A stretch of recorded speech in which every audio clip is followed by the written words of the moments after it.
Bismillahirrahmanirrahim. Assalamualaikum warahmatullahi wabarakatuh.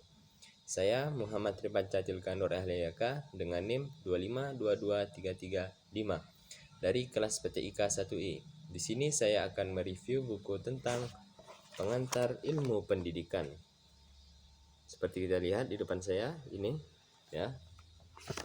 Di sini saya akan menjelaskan satu materi saja yang ada di dalam buku ini, yaitu aliran-aliran pendidikan.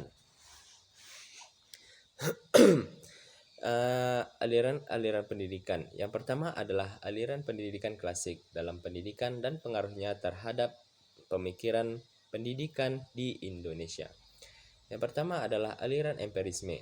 Aliran empirisme bertolak dari Lockean tradition dan mementingkan stimulasi eksternal dalam perkembangan manusia dan menyatakan bahwa perkembangan anak itu tergantung kepada lingkungannya.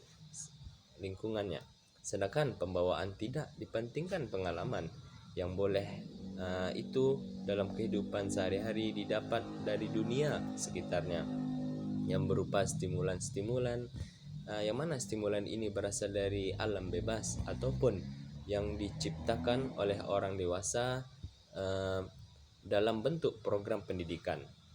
Tokoh perintis ini atau tokoh perintis pandangan ini adalah seorang filosof Inggris yang bernama John Locke pada 1632 sampai 1704 yang mengembangkan teori tabula rasa, yakni anak-anak lahir di dunia bagaikan kertas putih yang bersih. Pengalaman empirik yang diperoleh dari lingkungan akan berpengaruh besar dalam menentukan perkembangan anak. Menurut perkembangan empirisme atau biasa pula disebut environmentalisme, pendidikan memegang peranan yang sangat-sangat penting sebab pendidik dapat menyediakan lingkungan pendidikan dengan anak dan akan diterima oleh anak sebagai pengalaman pengalaman itu tentunya yang sesuai dengan tujuan pendidikan.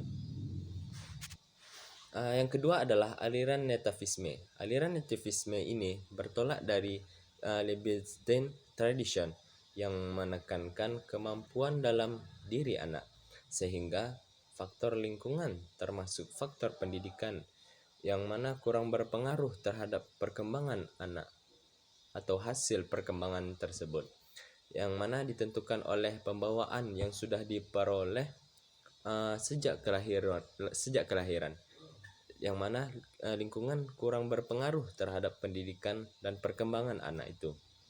Hasil pendidikan itu tergantung pada pembawaannya.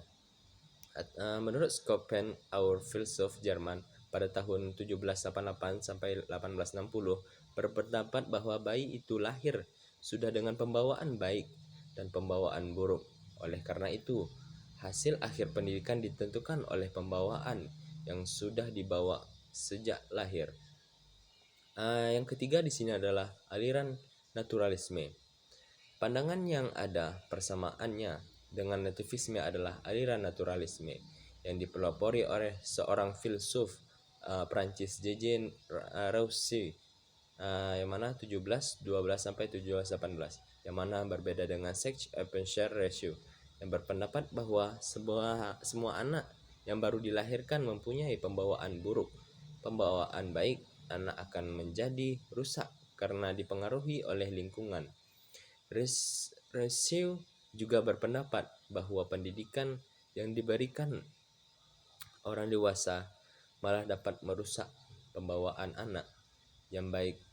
Yang baik itu aliran ini juga disebut negativisme karena berpendapat bahwa pendidik wajib membiarkan pertumbuhan anak tersebut pada alam. Jadi dengan kata lain, pendidikan tidak diperlukan menurut dia. Yang keempat di sini adalah aliran konvergensi. Perintis aliran ini adalah William Starn, 1871 sampai 1939, seorang ahli pendidik bangsa Jerman yang berpendapat bahwa seorang anak dilahirkan di dunia yang mana sudah disertai pembawaan baik maupun pembawaan buruk. Penganut aliran ini berpendapat bahwa Dalam proses perkembangan anak, baik faktor pembawaan maupun faktor lingkungan, yang mana yang sama-sama mempunyai peranan yang sangat penting, yang mana bakat yang dibawa pada waktu lahir tidak akan berkembang dengan baik tanpa adanya dukungan lingkungan yang sesuai untuk berkembang bakat itu. Dan sebaliknya, lingkungan yang baik tidak dapat menghasilkan perkembangan anak yang optimal. Kalau memegang pada diri anak tidak terdapat bakat yang diperlukan untuk mengembangkan itu. Sebagai contohnya, hakikat kemampuan anak manusia berbahasa dengan kata-kata adalah juga hasil konvergensi. Pada anak manusia ada pembawaan untuk berbicara melalui situasi lingkungannya. Anak belajar berbicara dalam bahasa tertentu, dan di sini ada teori menurut konvergensi menurut teori Western yang mana disebut konvergensi atau konvergen, yang mana artinya memusat ke satu. Jadi menurut teori konvergensi ini, yang pertama adalah pendidik mungkin untuk dilaksanakan. Yang kedua, pendidikan diartikan sebagai pertolongan yang diberikan lingkungan kepada anak-anak didik untuk mengembangkan potensi baik dan mencegah perkembangannya potensi yang buruk. Yang ketiga adalah membatasi hasil pendidikan adalah pembawaan dan lingkungan. Aliran konferensi pada umumnya diterima secara luas sebagai pandangan yang tepat dalam memahami tumbuh kembang manusia tersebut. Meskipun demikian, terdapat variasi pendapat tentang faktor-faktor yang mana paling penting dalam menentukan tumbuh kembang itu.